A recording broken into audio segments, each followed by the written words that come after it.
Oh ben on continue, deuxième vidéo de la journée, bonhomme, et toujours en rapport avec la petite conférence Twitter.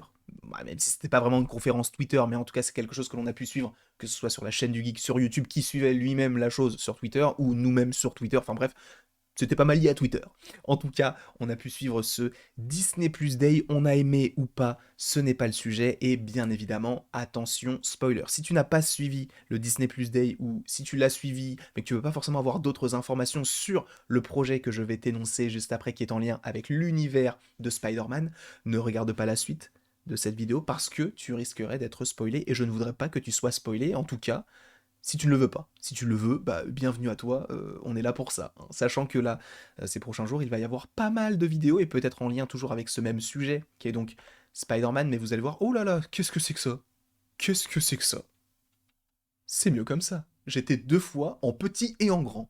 Ça n'a aucun sens. Mais bref, on va donc parler de cette série, donc d'animation Spider-Man Freshman Year.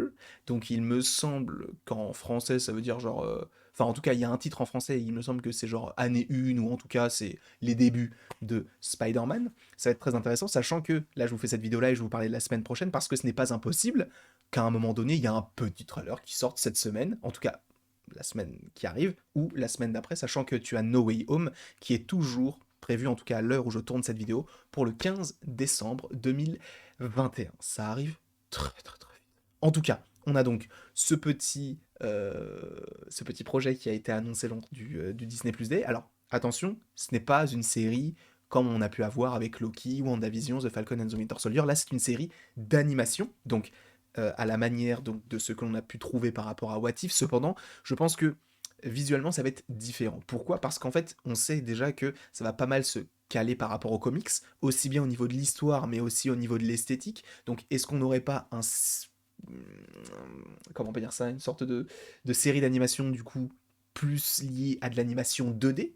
Ce serait très intéressant. Alors à voir, évidemment, ce sera de la 2D avec un petit peu plus de relief pour te donner vraiment une sorte de perspective beaucoup plus intéressante, beaucoup plus réaliste, pour que ça colle un petit peu plus avec notre époque qui ne cesse d'évoluer et ne cesse de rechercher donc cette recherche donc de réalisme, bien évidemment.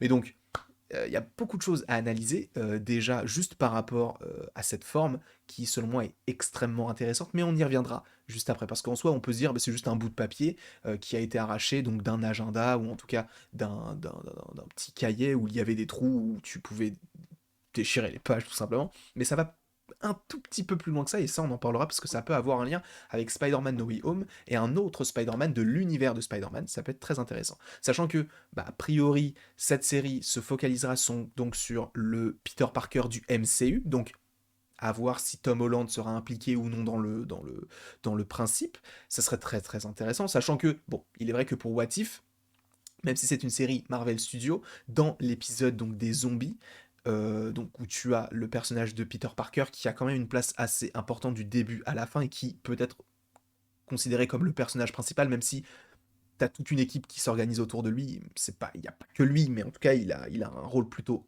imposant et important. Ce serait très intéressant. Du coup, possiblement, si on ne peut pas ravoir le personnage, ou plutôt l'acteur Tom Holland pour doubler le personnage de Spider-Man, ce serait d'avoir celui qui a doublé le personnage dans What If, puisque ce n'est pas Tom Holland qui a doublé donc le personnage de Peter Parker dans l'épisode 4 de What If, donc l'épisode des zombies. Donc, ce ne serait pas, comme dirait Anto, déconnant d'avoir donc ce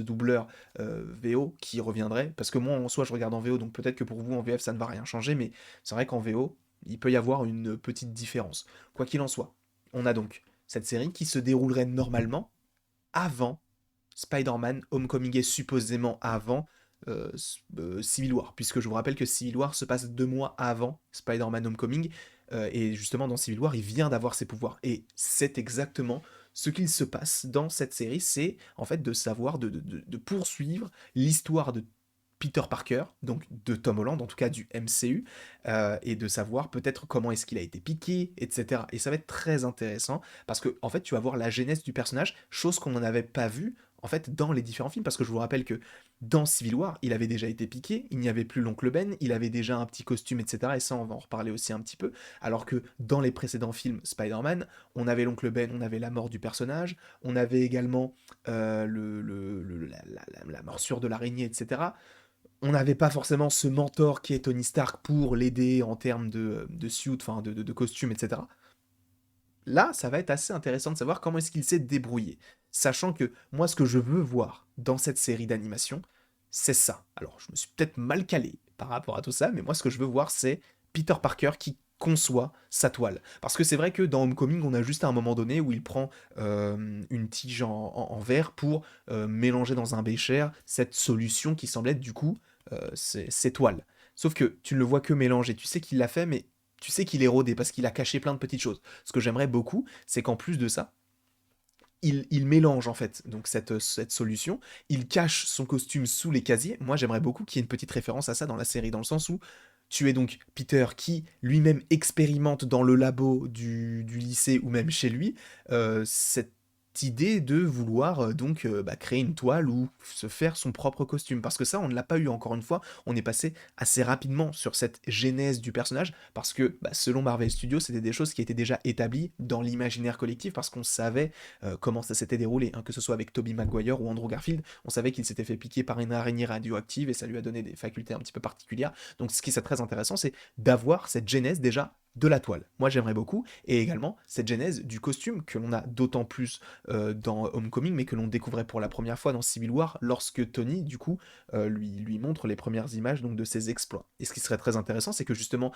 cette image donc, des exploits que je n'ai pas forcément là précisément, mais que j'aurais pu vous mettre dans la vidéo, c'est une vidéo justement où tu as Spider-Man qui arrête une voiture avant qu'elle s'écrase sur un bus, et après j'allais dire il part dans l'espace, mais non, c'était pas à ce moment-là, mais il part du coup dans les rues de New York. Dans les rues de New York, c'est compliqué à dire quand tu pars assez rapidement, mais donc il se passe tout ça, et ce qui serait très intéressant, c'est d'avoir en fait le point de vue de Spider-Man par rapport à cette scène-là. Ce qui serait d'autant plus intéressant, encore une fois, comme je vous l'ai dit, il y a Iron Man, puisque en soi, là, c'est une série MCU, donc ça m'étonnerait beaucoup que même si ce n'est que, entre guillemets, de l'animation, donc pour certains, ça sera peut-être un petit peu moins intéressant, mais même si c'est de l'animation, ce qui serait très cool, c'est d'avoir quand même des références au MCU, puisque n'oublions pas que c'est Marvel Studios. Donc moi, ce que je voudrais, c'est que dans cette série, on ait des liens avec possiblement, je ne sais pas, t'as un Peter Parker qui est plus jeune et qui découvre les événements autour de lui.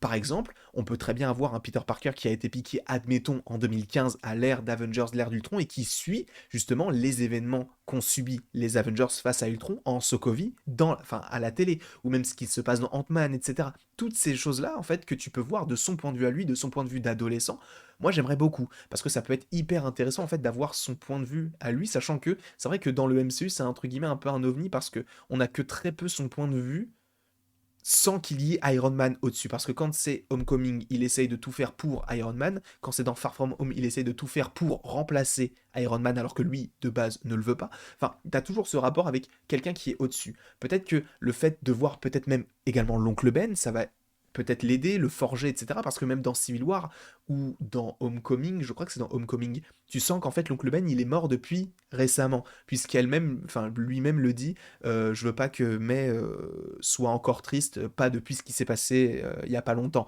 Et en fait, on peut supposer que ce qu'il évoque là, c'est peut-être la mort de l'oncle Ben. Peut-être que c'est tout à fait autre chose et que l'oncle Ben est mort quand il était plus jeune. Mais c'est vrai que ça pourrait entrer en ligne de compte et peut-être qu'on verrait enfin un oncle Ben qui a été d'ailleurs teasé dans l'épisode 4, donc comme je vous l'ai dit tout à l'heure, de la saison 1 de What If, dans lequel justement il dit j'ai perdu pas mal de personnes dans ma vie, que ce soit Tante May, parce qu'on suppose qu'elle est morte, que ce soit l'oncle Ben, donc il le dit, il l'a mentionné. Donc, c'est des choses qu'on pourrait voir donc dans cette série d'animation Freshman Year.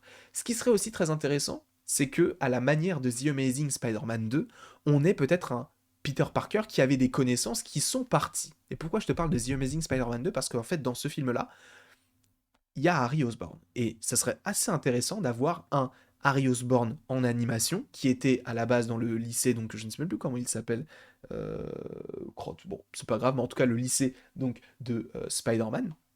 Ce serait assez intéressant qu'il y ait, enfin, qu'il y ait passé une petite année, ou en tout cas qu'il se soit rapproché, et qu'après, au fur et à mesure, ce personnage-là est parti, un petit peu comme dans The Amazing Spider-Man, qu'il soit parti pour aller dans une autre école plus prestigieuse, ou je n'en sais rien, mais en tout cas, ça peut amorcer le fait que tu aies les Osborn qui soient dans le MCU depuis le début, enfin, ça peut être un petit peu compliqué à mettre en place, mais je pense que ça peut être assez intéressant. Après, le seul problème de cette idée-là, c'est que bah t'as quand même The Amazing Spider-Man 2 qui a déjà évoqué l'idée. Alors ce serait totalement du copier-coller, mais je me dis pourquoi pas, sachant que c'est de l'animation, on peut se permettre d'aller un petit peu plus loin que pour les live action, je me dis j'aimerais bien.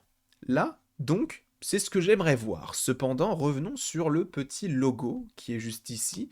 Est-ce qu'il ne vous fait pas penser à quelque chose qu'on a déjà vu cette année? Je vous laisse ça. Je vous laisse 2-3 secondes, histoire de vraiment vous imprégner de cela. Vous voyez là où il y a marqué Spider-Man No Way Home, au-dessus, il y a une sorte de forme qui est tout simplement supposément la même que celle-ci, à peu près. Hein. Je dis pas que c'est exactement la même chose, mais c'est quasiment la même chose, quasiment. Et en fait, à l'époque, ce qu'on pouvait supposer, c'est que c'était la même forme que cette île, qui n'est autre que Puerto Rico. Et Puerto Rico, c'est tout simplement l'île dont est originaire, il me semble, la maman de Miles Morales.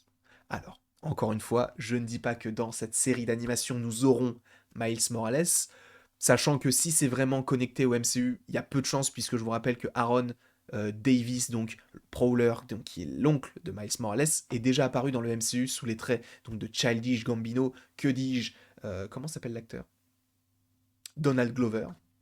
Donc on sait qu'il est déjà dans le MCU, mais ça serait assez intéressant qu'on ait une autre petite évocation du perso, et quitte à te teaser peut-être une autre série d'animation qui pourrait arriver uniquement en rapport avec Miles. Alors, ça serait peut-être un petit peu doublon par rapport au film Into the Spider-Verse ou Across the Spider-Verse, qui pourrait être donc la suite, et on en a fait une vidéo il n'y a pas si longtemps, mais en tout cas, l'idée peut exister, et je me dis que ça peut être assez intéressant d'avoir un petit Miles dans l'histoire donc de ce Spider-Man-là en animation toujours. Peut-être que je suis allé trop loin, parce que je fais des vidéos sur des logos et uniquement sur des synopsis. Mais ce n'est pas grave, je suis là pour ça, je suis là pour te divertir et te parler de Marvel. Donc c'était un petit peu ma mission du jour avec les 2 vidéos qui sont sorties, que ce soit celle-ci sur Spider-Man, donc Freshman Year, ou encore Moon Knight, sachant que hier, normalement, si je ne dis pas de bêtises, tu avais déjà eu des vidéos en rapport plus avec She-Hulk. Voilà, ces prochains jours, Eternals, Spider-Man No Way Home, tout ça, on va explorer un petit peu tous ces petits projets. En tout cas, j'espère que vous avez apprécié cette petite vidéo. N'hésitez pas à l'aimer, à la partager, à la commenter et à vous abonner. Abonnez-vous, ça ne coûte rien et ça fait toujours plaisir, sachant qu'il va y avoir énormément de contenu sur la chaîne, mais vous n'êtes pas obligé de le faire. Et après toute cette longue vidéo, il ne me reste plus qu'à vous dire à la prochaine pour la prochaine.